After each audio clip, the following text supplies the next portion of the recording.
Selamat berjumpa kembali dalam layanan audio Sahabat Seperjalanan. Hari ini adalah hari Minggu 20 Oktober 2024. Tema renungan sada teduh kita dengan judul Air Bersih atau Air Beracun.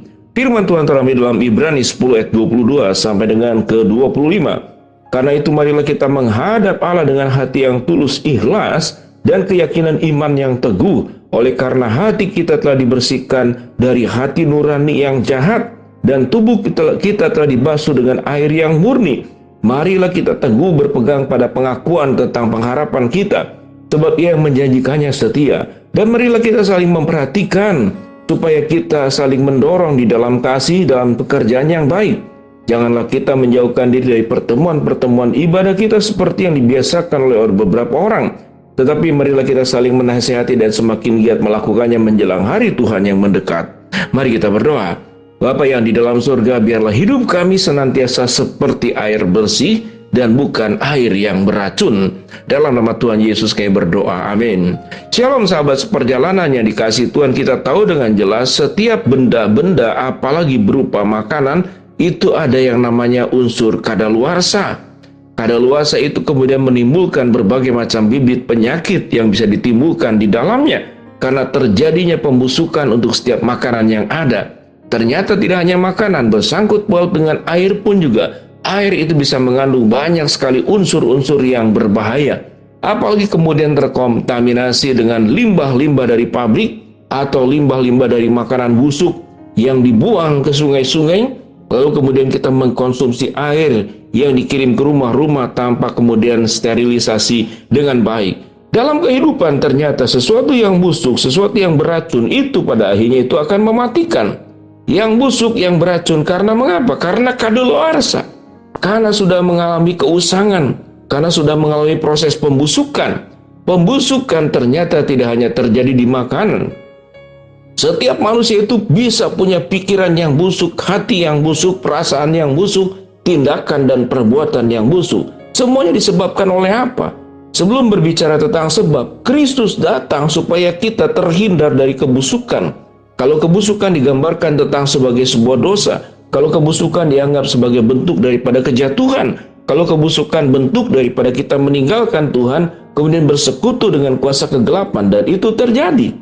Kalau kita baca secara seksama dari ayat-ayat sebelumnya, itu berbicara tentang persembahan yang sempurna, berbicara tentang imam besar di dalam diri Kristus.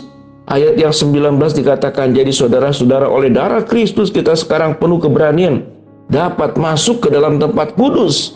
Karena itu Ia telah membuka jalan yang baru, yang hidup bagi kita melalui tabir, yaitu dirinya sendiri. Dan kita mempunyai seorang imam besar sebagai kepala rumah Allah. Karena itu marilah kita menghadap Allah dengan hati yang tulus, ikhlas, dan keyakinan iman yang teguh.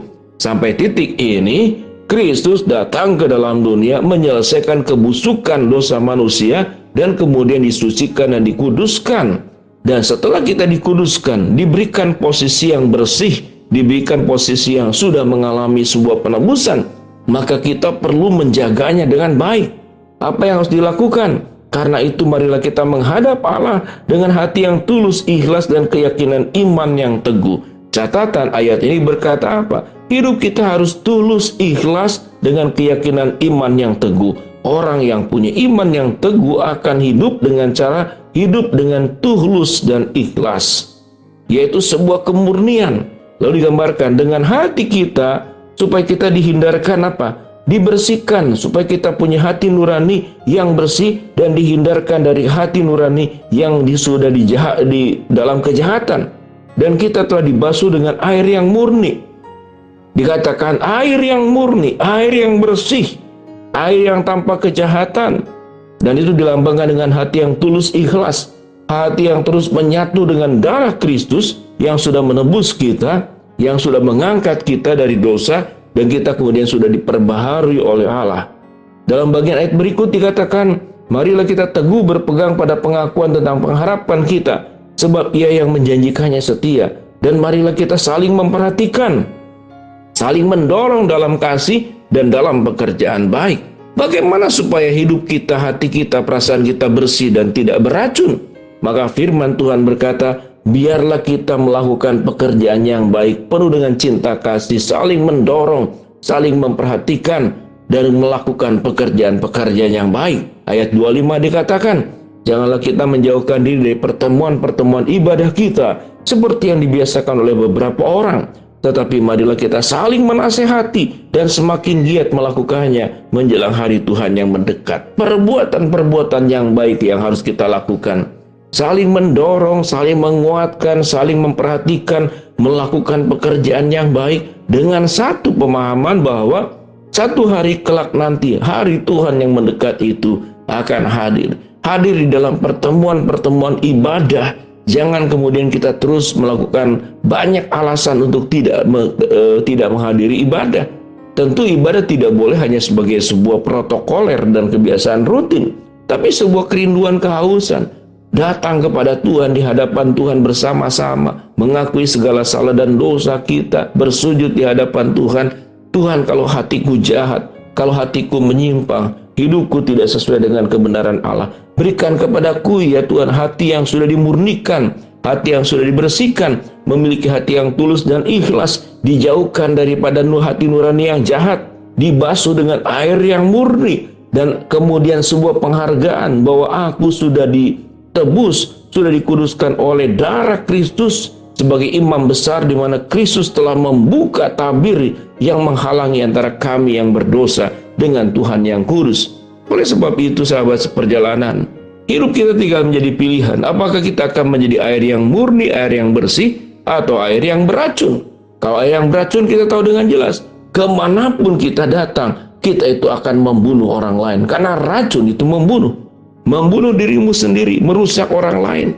Kalau kemudian akhirnya proses hidup kita itu berujung dengan membunuh orang lain dalam berbagai macam bentuk, karena waktu kita berbuat sesuatu yang buruk, itu proses pembunuhan, sekalipun tidak membunuh katakanlah fisiknya, tapi membunuh masa depannya, membunuh nama baiknya, merusak segala sesuatu yang di sekitar kita, karena kita membawa racun, tidak membawa kebaikan. Kita sebagai air yang beracun dan bukan air yang bersih. Sahabat seperjalanan, biarlah renungan ini boleh menjadi sebuah refleksi di antara kita dan bercermin di hadapan Tuhan. Apakah aku ini air yang bersih atau air yang beracun? Apakah aku ini punya hati yang tulus ikhlas atau kemudian hati yang penuh dengan niat yang jahat?